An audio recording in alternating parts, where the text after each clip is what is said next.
بسم اللہ الرحمن الرحیم۔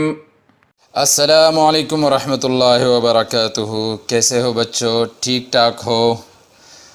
تو کلاس 10 کے اسلامیات کے پہلے سبق کے ساتھ آپ کی خدمت میں حاضر ہوں۔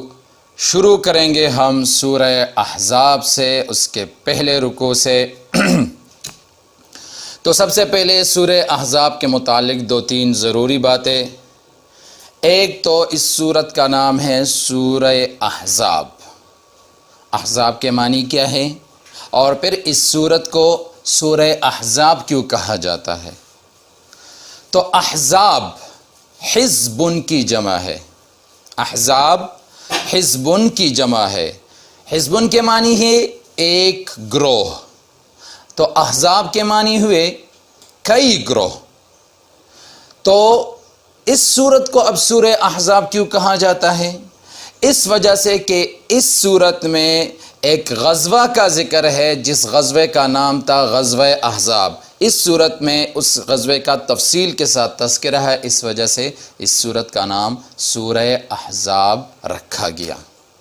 ٹھیک، یہ سورت قرآن کی جو 2 قسم کی صورتیں ہوتی ہیں، مکی اور مدنی، تو اس حوالے سے یہ مدنی صورت ہے، مطلب آپ صلی اللہ علیہ وسلم کی ہجرت مدینہ کے بعد یہ صورت نازل ہوئی ہے۔ تو ابتدا کرتے ہیں، سب سے پہلے ان آیات کو پڑھتے ہیں جن کا آج ہم نے پڑھنا ہے، پھر اس کا ترجمہ، اس کا مطلب اور مفہوم آپ کو سمجھائیں گے۔ بسم اللہ الرحمن الرحیم۔ یہ پیج نمبر 60 ہے، آپ کا جو یہ گرین قسم کا بک ہے اس میں پیج نمبر 60 آپ نکالیں تو یہ سبق نکل آئے گا۔ یا ایھا الذین آمنوا اذکروا نعمت اللہ، سوری پیج نمبر 60 نہیں، پیج نمبر 57 آپ نکالیں۔ پیج نمبر 60 پر دوسرا رکوع ہے، آپ پیج نمبر 57 نکالیں۔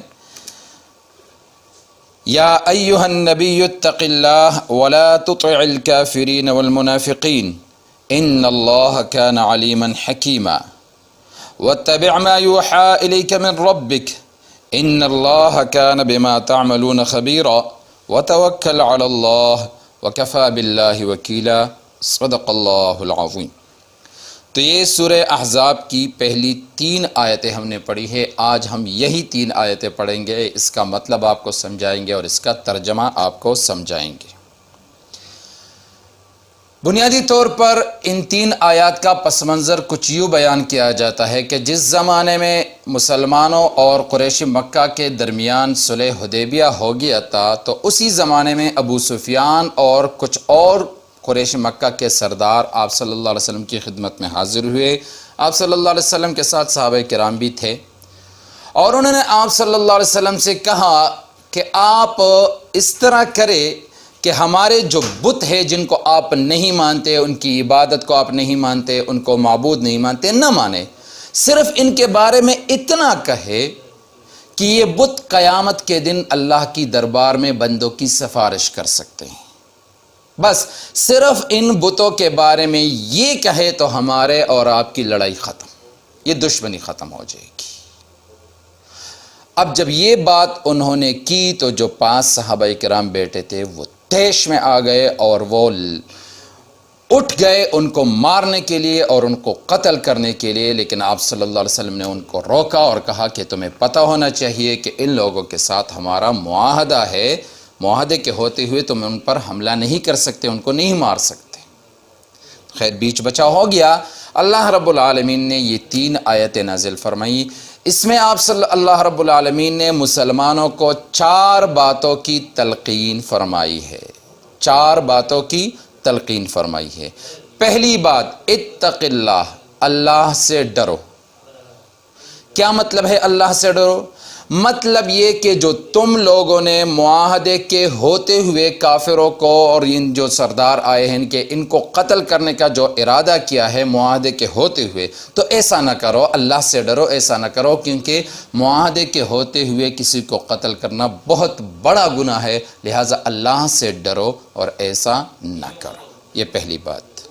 دوسری بات وَلَا تُطِعِ الْكَافِرِينَ وَالْمُنَافِقِينَ، کافر اور منافقوں کا کہا نہ مانو. یعنی یہ جو کافر تم لوگوں سے کہتے ہیں کہ ہمارے بتوں کو برا بلا نہ کہو اور ان کے بارے میں صرف اتنا کہو کہ یہ بھی اللہ کی دربار میں بندوں کی سفارش کر سکتے ہیں، تو یہ بات بھی قطعاً نہ مانو ان کی، کیونکہ یہ بات ماننے سے کوئی بھی شخص اسلام کے دائرے میں نہیں رہ سکتا، وہ دائرہ اسلام سے نکل جاتا ہے. تو دوسری بات اللہ نے یہ فرمائی کہ کافر اور منافقوں کا کہا نہ مانو. تیسری بات وَاتَّبِعْ مَا يُوحَىٰ إِلَيْكَ مِن رَبِّكَ. اچھا کافر اور منافقوں کا کہا نہ مانے تو کس کی پیروی کرے، کیا مانے؟